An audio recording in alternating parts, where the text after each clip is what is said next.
Bharatiya Janata party 2026వ సంవత్సర పండిట్ దీనదయాళ్ ఉపాధ్యాయ ప్రశిక్షణ మహా అభియాన్ కార్యక్రమం విశాఖ జిల్లా పరిధిలో ఉత్సాహవంతంగా జరిగింది.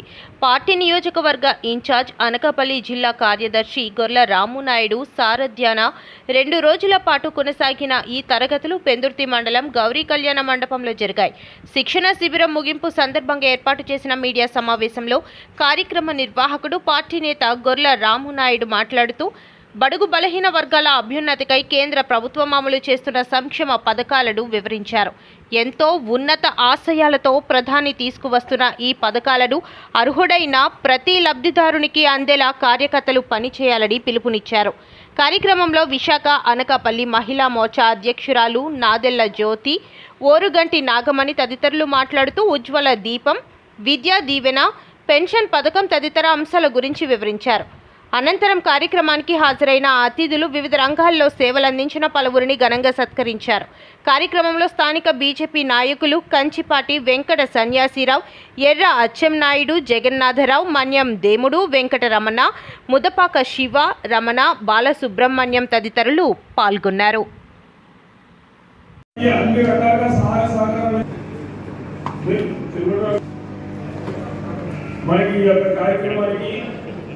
అన్ని రకాలుగా పథకాలు ఇచ్చినటువంటి తిరుమలరావు గారిని దారినాయుడు గారిని సత్కరించినందుకు ప్రతి ఒక్కరూ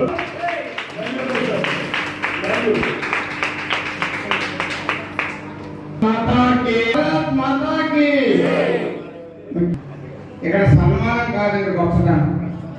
మనం పట్టుదల మీద చేసే సేవ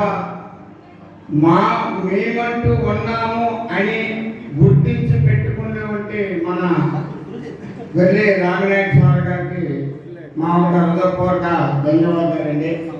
మరి ఆయన కృషికి, ఆయన చేసిన సేవ పట్టుదలకి మేము ఎన్నో పనులు కూడా విడిచిపెట్టి రావాల్సిందిగా అనుకుంటున్నాం, వస్తున్నాం, చేస్తున్నాం. అదేవిధంగా మా కాలనీ మహిళా వాళ్ళకి కూడా మా యొక్క హృదయపూర్వక ధన్యవాదాలు.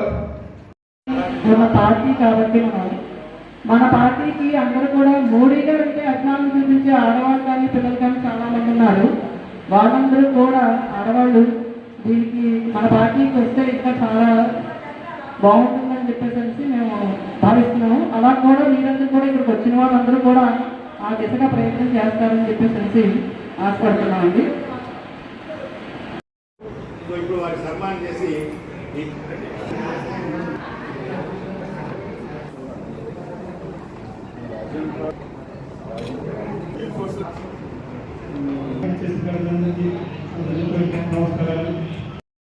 ప్రతి ఒక్క శిక్షకులు కూడా ఇక్కడ ఉండడం జరిగింది. సో వారందరి సమక్షంలో మరియు భారతీయ జనతా పార్టీ కార్యకర్తలు, నాయకులు కూడా మీరు చూస్తూ ఉన్నారు. వారందరూ కూడా నేర్చుకున్నారు. ఎంతో బాధ్యతగా వారందరూ కూడా వ్యవహరించి పార్టీ గురించి పూర్తి అవగాహన తీసుకున్నారు. అలానే వ్యక్తి నిర్మాణం జరిగితే సమాజ నిర్మాణం జరుగుతుందని చెప్పి నమ్మే పార్టీయే ఈ యొక్క భారతీయ జనతా పార్టీ. అలానే భారతీయ జనతా పార్టీ మూల సిద్ధాంతాలు అయినటువంటి శ్రీ పండిట్ దీనదయాళ్ గారు చెప్పినటువంటి సిద్ధాంతాలు అంత్యోదయ మరియు ఏకాత్మ మానవతావాదం. ఈ యొక్క సిద్ధాంతం గురించి ప్రతి ఒక్కరికి కూడా క్షుణ్ణంగా నేర్పించడం, తదుపరి కార్యాచరణ గురించి చెప్పడం కూడా జరిగింది. ఈ ప్రతి భారతీయ జనతా పార్టీ కార్యకర్త కూడా సంసిద్ధంగా ఉన్నారు. ప్రజలలోకి వెళ్ళి ఈ యొక్క కార్యక్రమాన్ని విరివిగా తీసుకెళ్లి భారతీయ జనతా పార్టీని మరింత బలోపేతం చేయడానికి ఉపయోగపడతారని చెప్పి ప్రతి కార్యకర్తని ఒక నాయకుడిగా తయారు చేసే కార్యక్రమాన్ని ఈరోజు ముగింపు కార్యక్రమంగా జరుపుకోవడం జరుగుతుంది. ఈ యొక్క ప్రతి ఒక్కరికి కూడా ప్రత్యేక ధన్యవాదాలు తెలియజేస్తా ఉన్నాం. ఈ యొక్క కార్యక్రమాన్ని ఉద్దేశించి మండల అందుకు కానీ ప్రశిక్షణ ఇక్కడ నిర్వహించడం జరుగుతుంది. ఈ ప్రశిక్షణలో అందరూ కూడా అంటే మరి ఏ పొజిషన్లో ఉన్న, ఒక ఎమ్మెల్యే పొజిషన్లో ఉన్న, ఒక ఎంపీ పొజిషన్లో ఉన్న ప్రతి ఒక్కరూ కూడా వాళ్ళ మండలం జరిగే ప్రశిక్షణలో తప్పకుండా పాల్గొనాలని మా భారతీయ జనతా పార్టీ ఆదేశాలు చేయడం జరిగింది. ఒకరోజు అంటే 24 గంటల పాటు ఈ కార్యక్రమాన్ని నిర్వహిస్తూ ఉంటాము. సాయంత్రం వచ్చి తర్వాత రోజు సాయంత్రం వరకు కూడా ఈ కార్యక్రమాన్ని ఇక్కడ నిర్వహించారు. పెద్ద ఎత్తున కార్యకర్తలు అందరూ కూడా వచ్చి ప్రతి విషయాన్ని కూడా చాలా చక్కగా శ్రద్ధగా నేర్చుకుని వాళ్ళు రాసుకోవడం కూడా జరిగింది. సో ఈ తర్వాత కూడా ఇక్కడ జరిగిన ఏవైతే కాలాంశాలు ఉన్నాయో వాటిని ప్రజల్లోకి తీసుకెళ్లే విధంగా మేము ప్రయత్నం చేస్తామని తెలియజేసుకుంటూ ధన్యవాదాలు.